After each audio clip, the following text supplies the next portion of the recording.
Dans une table, les données sont organisées par champs.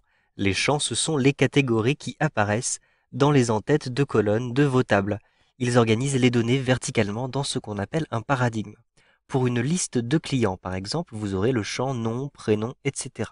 Vous allez voir comment créer de nouveaux champs, par exemple ici à l'intérieur de cette table de commandes. En effet, lorsque vous avez des commandes qui sont faites, vous avez les quantités, la valeur, mais vous allez avoir besoin de champs supplémentaires, par exemple pour indiquer la date, pour indiquer si vous avez fait ou non un acompte, et vous pouvez même créer, par exemple, un champ pour vos remarques. Donc vous allez créer de nouveaux champs. Pour créer un nouveau champ, cliquez simplement dans l'en-tête de la colonne, un simple clic. Vous allez tout de suite choisir le format de votre nouveau champ. Par exemple, pour la date, je vais choisir le format date et heure, tout simplement, un simple clic. Ensuite, je vais appeler ce champ date de commande, par exemple. Ensuite, je vais créer un nouveau champ. Donc, je vais cliquer à cet endroit-ci et cette fois-ci, je souhaite indiquer s'il y a oui ou non un acompte. Eh bien, je vais utiliser le format oui-non tout simplement puisque j'ai une valeur qui est simplement binaire.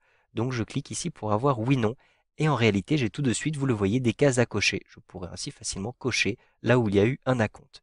Je vais d'ailleurs renommer cette en-tête de colonne. Donc, avec un clic droit, je vais choisir ici renommer le champ à cet endroit-ci, puis je vais l'appeler acompte avec un point d'interrogation, comme ça je précise qu'il y a parfois un acompte, parfois il n'y en a pas. J'appuie sur la touche entrée. Ensuite, je vais créer une nouvelle en-tête. En cliquant sur cette en-tête, je vais créer un nouveau champ. Cette fois-ci, je souhaite pouvoir rentrer un commentaire, donc il s'agit en réalité d'un texte. Je vais choisir par exemple le texte court et je vais appeler ce champ commentaire comme ceci. J'appuie ensuite sur la touche entrée pour bien valider tout cela. J'ai maintenant, vous le voyez, 3 nouveaux champs à l'intérieur de ma table. Si vous souhaitez aller un petit peu plus loin avec les champs, sachez que vous pouvez modifier les formats et préciser le type de données à l'intérieur de ce champ. Par exemple, pour les dates, je vais ici cliquer sur l'en-tête pour bien sélectionner toutes mes dates et je vais me rendre à l'intérieur de l'onglet qui s'appelle Champs. Un simple clic. Ici, vous avez la mise en forme avec le format. Vous avez un format date et heure que vous avez déjà choisi, mais vous pouvez préciser ici s'il s'agit plutôt d'une date ou d'une heure. Et vous pouvez choisir le format de date. Par exemple, je vais choisir un format de date complet. Si maintenant je clique à cet endroit-ci et que je choisis une date, eh bien, par exemple, je vais choisir la date d'aujourd'hui, je clique sur aujourd'hui, je vais donc avoir ce format qui sera appliqué. Donc, vous le voyez d'ailleurs, il s'agit d'un format de date complet qui prend de l'espace, donc il faut agrandir la taille de ce champ-ci. Pour agrandir ou réduire la taille d'un champ, il suffit de positionner le curseur de la souris sur le bord de votre champ et avec un glisser-déplacer, vous pouvez redimensionner le champ. Donc vous le voyez, j'ai ici la date au format complet.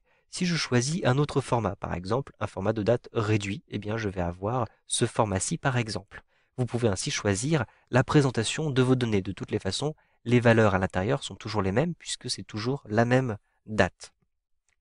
De même, vous pouvez modifier par exemple pour le commentaire le type de le format de valeur. Pour l'instant, vous avez texte court, mais vous pouvez par exemple choisir texte long si vous souhaitez mettre des textes plus longs et rentrer des textes un petit peu plus longs à l'intérieur de ce champ-ci. De même pour les valeurs, il suffit de cliquer ici pour les valeurs et vous avez ici notamment des valeurs monétaires, mais vous pouvez choisir d'autres types de valeurs, par exemple des valeurs numériques, et vous n'aurez plus la monnaie précisée ici. Pour retrouver des valeurs monétaires, vous pouvez cliquer ici sur appliquer le format monétaire. Vous pouvez aussi retrouver format monétaire ici et choisissez ensuite la devise. Par exemple, je vais choisir ici en euros. Vous pouvez aussi choisir le nombre de décimales. Il suffit de cliquer sur ce signe-ci, sur cette petite icône pour augmenter le nombre de valeurs décimales. Par exemple, je rajoute un 0 et vous allez cliquer sur cette petite icône pour réduire le nombre de valeurs décimales. Je clique ici 3 fois pour supprimer complètement les centimes puisque je n'avais pas ici, j'ai des valeurs qui sont de toutes les façons entières à chaque fois. Une fois que vous avez créé vos champs, vous pouvez les déplacer et les supprimer. Par exemple, je souhaite avoir ici les acomptes devant les dates de commande. Je vais donc sélectionner le champ acompte, je vais simplement cliquer dessus, je maintiens appuyé et je déplace le curseur de la souris. Vous avez une barre noire qui vous indique où va apparaître votre champ. Je relâche le bouton de la souris et vous le voyez, j'ai pu déplacer ce champ à l'intérieur de ma table.